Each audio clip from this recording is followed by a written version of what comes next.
C'était l'une de ses promesses de campagne avant sa réélection en octobre 2015. Le chef de l'État ivoirien, Alassane Ouattara, tient à la tenue d'un référendum sur le projet de nouvelle constitution. Samedi 24 septembre 2016, il a réceptionné le document élaboré par un comité d'experts qu'il avait mis en place en mai 2016. Les textes proposent entre autres aux Ivoiriens la création d'un Sénat dont un tiers sera nommé par le président en exercice, tandis que les autres seront élus au suffrage universel, la création d'un poste de vice-président ou encore la clarification ou la suppression de l'article 35 concernant l'ascendance et les origines d'un candidat à l'élection présidentielle.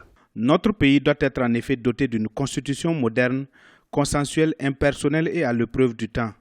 Les échanges que nous avons eus tout au long de ce processus me donnent l'assurance que l'avant-projet de cette nouvelle constitution préserve les droits et les libertés de chaque Ivoirien, quel qu'en soit son rang social, ses origines, son ethnie et sa religion. Depuis le démarrage du processus, le président Alassane Ouattara tente de rassurer les Ivoiriens et de négocier un consensus sur le nouveau texte avec la classe politique. Mais certains Ivoiriens sont contre le projet qu'ils jugent antidémocratique. L'opposition réclame un débat constitutionnel rassemblant toutes les couches de la nation. Certains acteurs de la société civile demandent un report du référendum, estimant qu'une importante proportion de la population ivoirienne est peu informée du projet ou s'interroge sur sa pertinence dans le contexte politique actuel. Nous sommes en campagne actuellement par rapport à la démarche du chef de l'État. Nous ne sommes pas d'accord avec la procédure dirigiste précipité. Il n'y a pas eu de débat, il n'y a rien. C'est la volonté du chef de l'État qui le veut imposer aux Ivoiriens. Donc nous ne sommes pas d'accord.